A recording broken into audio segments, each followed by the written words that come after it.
ہم اس پالیسی پر جو ہے اعتراض کرتے ہیں کہ بند کمروں میں فیصلے نہیں ہونے چاہیے.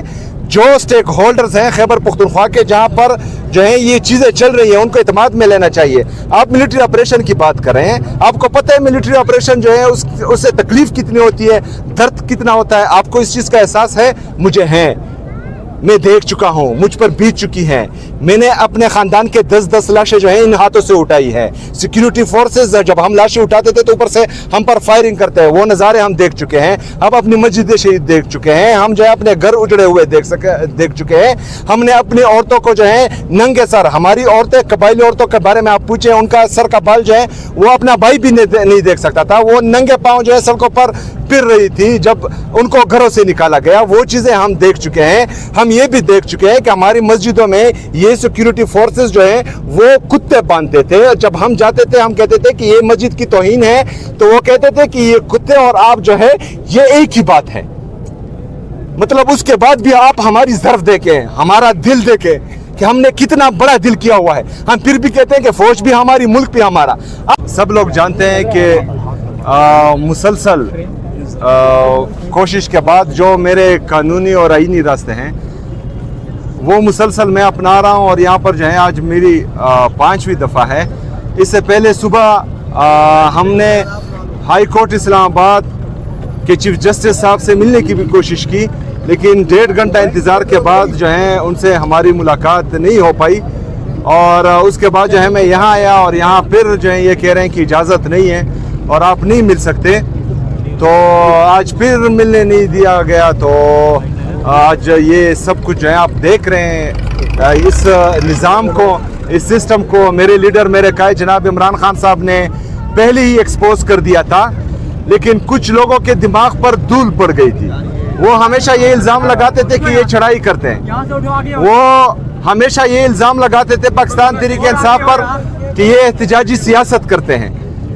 لیکن جب سے میں آیا ہوں میں مسلسل جو دھول پڑی ہوئی تھی ان کی دماغ پر وہ صاف کرنے کی کوشش کر رہا ہوں. اور آج بھی آپ اس کا عملی نمونہ دیکھ چکے ہیں. تو بہرحال کچھ لوگ اداروں سے زیادہ طاقتور ہو چکے ہیں اور شاید وہی ہیں, کیونکہ جب بھی ہم بات کرتے ہیں تو کوئی کہتا ہے کہ پوچھ کر بتاتا ہوں اور کوئی کہتا ہے کہ اوپر سے آرڈر نہیں ہے.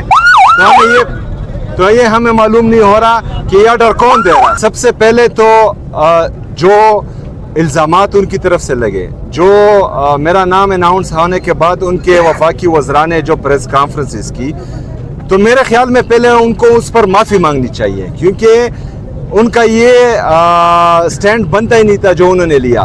ان کا یہ کام بنتا ہی نہیں تھا کہ ایک پارٹی کا جو ہے چیئرمین تھا, حیات چیئرمین, وہ ایک نام اناؤنس کرتا ہے تو ان کو تکلیف کیا تھی میرے نام سے. اگر تھی بھی تو وہ سیاسی بیان دیتے, لیکن انہوں نے جو ہے الزامات لگائے جس پر میں آج بھی ناراض ہوں. غلط الزامات لگائے اور ان کو ان الزامات پر معافی مانگنی چاہیے. دیکھیں جی, اس وقت شاید حالات میرے خیال میں اس طرح نہیں تھے جو آج بنائے گئے ہیں. انہوں نے جو پریس کانفرنسز کی ہیں اور مجھ پر کراس لگانے کی ناکام کوشش کی تھی, تو میرے خیال میں ابھی جو ہے وہ اس بات پر شرمندہ بھی ہیں اور جو ہے بار بار اس کی وضاحت بھی دے رہے ہیں. تو امید ہے کہ ہماری عدالتیں جو ہیں وہ انصاف کرے گی اور مجھے ملنے دے گی. آپ کو اللہ نے بڑی عزت دی ہے, آپ پی ٹی آئی ورکرز کے لیے جو ہے ایک رول ماڈل بن گئے ہیں, آپ کو اتنا بڑا عہدہ مل گیا ہے. لیکن اس کے ساتھ ساتھ جو ہے آپ نے گزشتہ ہفتے جو ہے ایک ٹاک کی اور جس میں آپ نے جو ہے وہ سیکیورٹی کے حوالے سے کولیٹرل ڈیمیج کی اصطلاح کرتے ہوئے پاک فوج کو جو ہے وار کرائمز کا ذمہ دار قرار دے دیا, اور پورے انڈیا نے جو ہے آپ کے اس بیان کو اٹھا کے اس کے اوپر جو ہے پروگرام کیے. یہ تو انڈیا کا ایجنڈا ہے, تو آپ نے وہ کیسے پاک فوج کو جو ہے وار کرائم کا ذمہ دار قرار دیا؟ اور دوسرا, جب دہشت گردی ہوتی ہے تو 50-100 بچے مارے جاتے ہیں, کیا وہ کولیٹرل ڈیمیج نہیں ہے؟ دیکھیں جی, آپ نے اپنے سوال میں جو ہے پاک فوج کو کولیٹرل یہ وار کرائم کا ذمہ دار ٹھہرایا. میں نے جو ہے میری بات وہ آپ ویڈیو پوری سنیے. میں نے وہاں یہ کہا کہ جو انٹرنیشنل سٹینڈرڈ کے مطابق کولیٹرل ڈیمیج کی ڈیفینیشن ہے اس میں جو ہے انٹینشن اور پروپورشن دیکھا جاتا ہے. انٹینشن ہمیں معلوم ہے, یہ میرے الفاظ تھے. اور جو پروپورشن ہے وہ 2% ہے، مگر اگر فرض کریں 100 دہشت گرد مارے جاتے ہیں تو اس میں 2 سویلین زخمی ہو یا شہید ہو، وہ بھی بری بات ہے، لیکن وہ جو ہے سٹینڈرڈ رکھا گیا ہے۔ لیکن یہاں پر جو ہے 21 لوگ شہید ہوتے ہیں، 21 لوگ شہید ہونا جو ہے یہ کرائم ہے، یہ نہیں ہونا چاہیے۔ باقی جو ہے آپ یہاں پر بیٹھ کر اس طرح باتیں کرتے ہیں، وہاں پر میرے سویلینز بھی مرتے ہیں۔ ملٹری کے آپریشن کے کنسیکوینسز کا آپ کو پتا ہے؟ آپ کے میرے لوگوں کے درد کا پتا ہے کہ اس سے درد کتنا ہوتا ہے؟ بند کمروں میں تو یہ شاہانہ زندگی گزارنے والے یہ فیصلہ کر دیتے ہیں کہ وہاں ملٹری آپریشن، اس درد سے ہم گزرے ہیں، ہمیں اعتماد میں لیا جائے گا۔ ہر وہ پالیسی جو میرے عوام کے مفاد میں نہیں ہوگی، ہر وہ پالیسی جس پر ہمیں جو ہے اعتماد میں نہیں لیا گیا ہوگا، وہ پالیسی جو ہے ہم نہ پہلے قبول کرتے تھے، نہ آج قبول کرتے ہیں، اور نہ انشاءاللہ تعالی آئندہ قبول کریں گے۔ سیاستدانوں میں آپ کے خیال میں کون اتنا طاقتور ہے کہ اس کے ساتھ ہم بیٹھ کر یہ سارے، آپ مجھے بتائیں نا، اس ایک سیاستدان کا آپ نام لیں کہ وہ جو ہے یہ تمام جو سیاسی ٹرمائل ہے اس کو ختم کر سکتا ہے تاکہ ہم ان کے ساتھ بیٹھیں۔ ایک کا نام بتا دیں، چلے پوچھ کر بتا دیں۔ ایسا سیاست جو بغیر پوچھے بتا دیں۔ آپ توہین علیہ کی بات کر رہے ہیں، قانون کی عملداری کی بات کر رہے ہیں۔ پنجاب میں دفعہ 144 نافذ ہے، ہر ہفتے اتنے کارکن لے کے PTI یہاں پہ جمع ہو جاتی ہے، دفعہ 144 کی خلاف ورزی ہے۔ کیا یہ قانون کی خلاف ورزی نہیں ہے؟ اگر ایک CM، ایک سیاسی لیڈر قانون پر عمل درآمد نہیں کرے گا تو وہ دوسروں کو کیسے کہہ سکتا ہے یا دوسروں پر کیسے انگلی اٹھا سکتا ہے؟ اچھا، مطلب آپ کی نظر میں 3 ججز کے حکم کے مجھے ملانے دیا جائے، اس سے جو ہے یہ بڑا کرائم ہے؟ لیکن کرائم تو ہے نا سر۔ میری بات سنیں، یہاں پر جو ہے ہم ملنے کے لیے آ رہے ہیں، اگر فرض کریں یہ ہمیں ملنے دیتے تو یہ رش بنتا ہی نہیں، یہ ہمیں ملنے نہیں دے رہے ہیں ججز کے آرڈرز کے باوجود، تو اس وجہ سے رش بنتا ہے، یہ بھی ان کی ذمہ داری ہے، یہ کرائم بھی جو ہے وہ کمٹ کر رہے ہیں، ہم نہیں کر رہے ہیں۔ سر، کل اسمبلی میں آپ کی ملاقات کے حوالے سے ڈسکس ہوئی اور اس کے بعد وفاقی وزیر طارق فضل چودھری صاحب نے کہا کہ ملاقات کا پہلا حق فیملی کا ہے، بعد میں ان کے وکلا کا ہے۔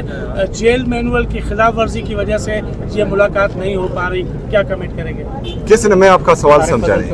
طارق فضل چودھری وفاقی وزیر کہہ رہے ہیں کہ CM کی ملاقات اس لیے نہیں ہو رہی کہ جیل مینول کی خلاف ورزی ہو رہی ہے۔ دیکھیں جی، یہ جو ہے یہاں پر ہم نے جرگے دیکھے ہیں، ہم نے 80 اور 100 بندہ دیکھا ہے کہ ان کی جو جعلی بادشاہ بنے ہوئے تھے ان سے ملنے آتے تھے، AC کی ڈیمانڈز ہم نے دیکھی ہیں، ہم نے جو ہے باقی چیزیں دیکھی ہیں، تو یہ ویسی جو ہے اپنے آپ کو دھوکہ دینے والی بات ہے، اس سے زیادہ کچھ نہیں۔ CM صاحب یہ بتائیے گا کہ آپ نے فوجی آپریشن پر بھی تنقید کی، آپ نے جو نیشنل ایکشن پلان ہے آپ اس کو بھی تنقید کا نشانہ بنا رہے ہیں، مجھے یہ بتائیے گا کہ صوبے کی بھی ایک ذمہ داری ہے، صوبے نے دہشت گردی کے خلاف کیا اقدامات کیے، انہوں نے کیا پالیسی بنائی ہے؟ دیکھیں جی، صوبے کو کسی چیز میں اعتماد میں نہیں لیا گیا تھا۔ پہلی بات، جب ان دہشت گردوں کو دوبارہ آباد کیا جا رہا تھا تو آپ اس طرح کریں کہ مائک اٹھائیں اور وہاں پر جو ہے جائیں، قبائلی اضلاع میں وہاں کے مشران سے پوچھے کہ آپ لوگوں نے کس کے ساتھ جرگے کیے تھے اور کون آپ کو اس بات پر قائل کر رہا تھا کہ ان کو ہم دوبارہ یہاں آباد کرتے ہیں۔ فینسنگ لگی تھی، ان کا دعویٰ تو یہ ہے کہ چڑیا بھی پر نہیں مار سکتا، تو پھر دہشت گرد کہاں سے آتے ہیں؟ یہی ہمارا سوال ہے اور یہی سوال جینوئن ہے۔ نومبر میں کوئی احتجاجی تحریک کا کوئی پروگرام ہے PTI؟ دیکھیں جی، احتجاج کے لیے پاکستان تحریک انصاف جو ہے 1 دن کے ڈیڈ لائن پر بھی تیار رہتی ہے، تو پارٹی کی طرف سے جب بھی کال آئی تو ہم تیار ہیں انشاءاللہ۔ شکریہ۔